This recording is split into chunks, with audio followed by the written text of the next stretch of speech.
नमस्कार, मेरा नाम है डॉक्टर पूरू धवन और आज इस वीडियो में हम बात करने वाले हैं कि किडनी फेलियर पेशेंट को कौन सा तेल खाना चाहिए। क्योंकि जब भी पेशेंट आता है, क्लिनिक पे बैठता है, हम बातचीत कर रहे होते हैं तो अक्सर वो पूछते हैं, डॉक्टर साहब सब कुछ तो आपने बता दिया कि फल कौन सा खाना है, सब्जी कौन सी खानी है, बट ये भी बता दो कि तेल कौन सा खाना है। जब पेशेंट ऐसा पूछता है तो मुझे लगता है कि जो हमारे चैनल को देख रहे हैं उनके माइंड में भी ये क्वेश्चन ज़रूर आता होगा, तो उसी को आज हम इस वीडियो के अंदर कैटर करेंगे। तो आप ये लेके चलिए कि आपने पहले तेल खाना है या नहीं खाना है, यानी कोई भी फैट हो, चाहे वो आपका सनफ्लावर ऑयल है, ग्राउंडनट ऑयल है, या फिर आपका सिसमे ऑयल है, ऑलिव ऑयल है, मस्टर्ड ऑयल है, देसी घी है, कोई भी तरीके का जो फैट है वो हमने खाना है या नहीं खाना और इसको किस तरह से हमने खाने में इस्तेमाल करना है। तो पहली चीज़ कि तेल या फिर घी खाया जा सकता है एक किडनी फेलियर पेशेंट के द्वारा, मगर कोई भी खाना आपने तल के नहीं बनाना। जैसे पूड़ियाँ हैं नहीं खा सकते, भटूरे हैं नहीं खा सकते, पकोड़े हैं नहीं खा सकते, क्योंकि खाना डीप फ्राई हो रहा है। तो डीप फ्राई खाने के अंदर हम सबको पता है वो तो एक हेल्दी पर्सन के लिए भी अलाउड नहीं होता, तो किडनी फेलियर पेशेंट के लिए तो मतलब ही नहीं। अब जब हमें खाना है घी तेल कुछ भी खाना है तो कितनी मात्रा में खाना है और इसे कैसे हमने खाने में यूज़ करना है।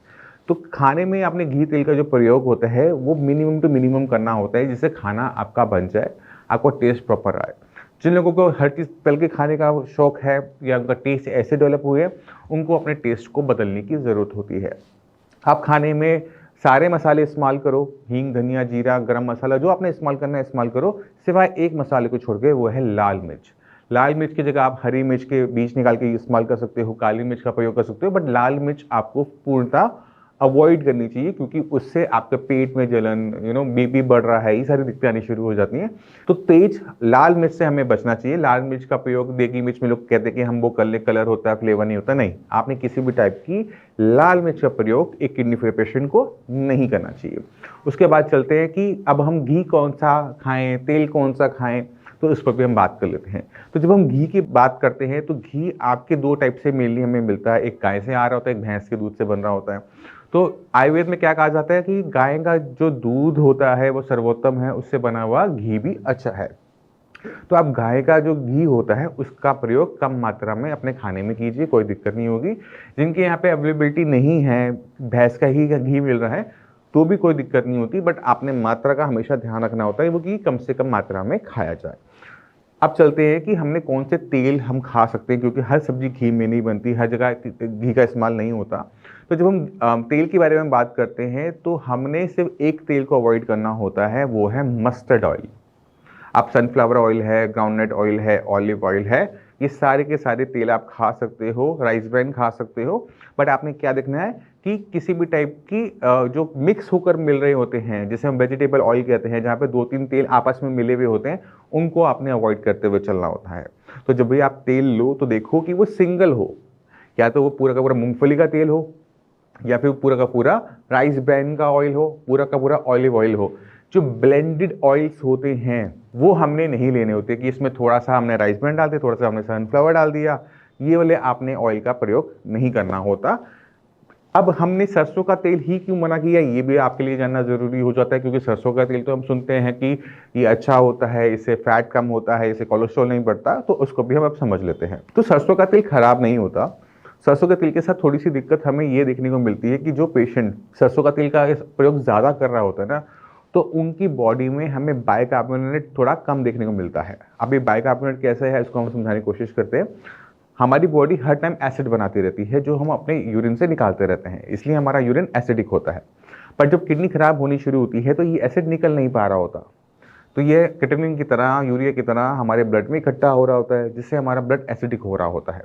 जितना जितना हमारा ब्लड एसिडिक होता चला जाएगा उतना ही हमारी किडनी स्पीड से खराब होगी। इसी वजह से जब किडनी लेवल 0 to 4 तक धीरे धीरे बढ़ता है, कई साल लगाएगा, बट 4 के बाद वो 10 तक जाने में टाइम नहीं लगाता। क्यों? क्योंकि बॉडी में एसिड एक्यूमुलेट हो रहा होता है। ये जो एसिड है इसे हमें न्यूट्रलाइज करना पड़ता है किसी भी किडनी पेशेंट की किडनी की स्पीड को, खराब होने की स्पीड को कम करने के लिए। इसके लिए एक हम टैबलेट देते हैं जिसका नाम है सोडियम बाइकार्बोनेट। अभी जो सोडियम बाइकार्बोनेट है ये आपके किचन में यूज़ होने वाला बेकिंग सोडा ही होता है, बट इसका जो यूसेज है वो किडनी फेलियर पेशेंट को करना ही पड़ता है। अगर इसको ना करें तो एसिड की मात्रा बहुत ज़्यादा बढ़ने के चांसेस होते हैं। इस टैबलेट को जब हम देते हैं ऐसे पेशेंट के अंदर जिनका सरसों का तेल का प्रयोग ज़्यादा है, तो हम एक चीज़ ये नोटिस कर रहे होते हैं कि उनके बाइकार्बोनेट के जो आयंस हैं वो बढ़ नहीं रहे होते, यानी उनका जो एसिड है वो कम नहीं हो रहा होता, जिसकी वजह से हमें देखने को मिलता है कि जो लेवल्स हैं वो रुकते नहीं हैं, वो बढ़ते चले जाते हैं। तो इसी वजह से अभी क्यों हो रहा है ये मुझे नहीं पता, कोई हमारे पास रिसर्च है वो भी नहीं है, ये हमारी जनरल ऑब्जर्वेशन होती है, वो भी हमारे पेशेंट के साथ। जब आप इतने हज़ारों लाखों पेशेंट देख लेते हो तो आपको कुछ ना कुछ चीज़ें समझ में आनी शुरू हो जाती है। जैसे चाय, जैसे सब डॉक्टर कहते हैं चाय पी सकते हैं, बट हम यहाँ पे पूरी तरह से चाय मना करते हैं, और रीज़न बहुत सेम है कि चाय पीने से, सरसों का तेल खाने से बाइकार्बोनेट आयंस हमें बढ़ते हुए नज़र नहीं आते हैं। जो हम मेडिसिन दे रहे होते हैं उसकी जो एफिकेसी होती है वो हमें देखने को नहीं मिल रही होती। इसी वजह से चाहे वो चाय हो, कॉफ़ी हो, चॉकलेट्स हो या फिर हमारे सरसों का तेल हो, वो बंद करवा दिया जाता है, क्योंकि हमारे पास दूसरे ऑप्शन है, हम खा सकते हैं, कोई फ़र्क नहीं पड़ता। अभी कितना सही है कितना गलत है इसको जानने की भी ज़रूरत नहीं है कि कैसे वो काम कर रहा है, क्यों काम कर रहा है। जो हमारी ऑब्जर्वेशन में पेशेंट हमें बता रहा होता है, जो पेशेंट की रिपोर्टों से हम देख रहे होते हैं, वो अप्लाई करना आसान है, रेदर देन इसको पूरा का पूरा R&D करना, रिसर्च करना कि क्या है क्या नहीं है। तो मेरी रिक्वेस्ट होती है हर किडनी फेलियर पेशेंट से कि आप ऑलिव ऑयल यूज़ कर लो, थोड़ा सा महंगा यूज़ कर लो, घी यूज़ कर लो, आप सनफ्लावर ऑयल यूज़ कर लो, बट सरसों का तेल आपको अवॉइड करके चलना है। जहाँ कम मात्रा में यूज़ कर रहे हो, महीने में एक आधी बार यूज़ कर रहे हो, कोई दिक्कत नहीं होगी, मगर अगर आप रोज़ हर सब्जी को सरसों के तेल में बनाते हो तो वहाँ पर हमें ये दिक्कत देखने को मिल सकती है। तो आपने अपनी रिपोर्ट लेनी है, अपनी रिपोर्ट में बाइकार्बोनेट लिखना है कि कितना है कितना नहीं है। अगर आपकी रिपोर्टों में बाइकार्बोनेट आयन का वैल्यू नहीं आ रही है तो जब आप अगली बार टेस्ट करवाने चाहें तो वहाँ पे सीरम बाइकार्बोनेट जो आपकी स्क्रीन पर आ रहा है, ये टेस्ट को आप इंक्लूड करवा लीजिएगा कि मेरे KFT के साथ इस टेस्ट को भी आप कर दो। अगर आपको देखने को मिल रहा है कि आपके बाइकार्बोनेट कम आ रहे हैं, तो जो मैंने आपको बताया, चाय, कॉफ़ी, सरसों का तेल, खट्टी चीज़ें, ये आपको बंद करनी पड़ेगी, तब जाकर आपकी जो बाइकार्बोनेट की टैबलेट है वो काम करना शुरू करेगी। मैं उम्मीद करता हूँ इस वीडियो से आप तेल कौन सा खाना है, कितनी मात्रा में खाना है, कैसे खाना है, क्या खाने से क्या होता है, और जो हमारी अपनी ऑब्जर्वेशन है वो मैंने आपके साथ शेयर करी। मैं उम्मीद करता हूँ इस वीडियो से आप काफ़ी कुछ समझ गए होंगे। फिर भी माइंड में कोई भी डाउट रह जाए तो पूरी बुक है हमारी, तो आप कमेंट सेक्शन में अगर बुक लिख देंगे तो हमारी टीम आपको लिंक भेज देगी बुक का, जिसको पढ़कर आप किडनी फेलियर पेशेंट क्या खा सकता है क्या नहीं खा सकता उसके बारे में जान सकते हैं। इसी के साथ चलेंगे आगे दीजिए, मिलते हैं अगली वीडियो में, तब तक के लिए नमस्कार।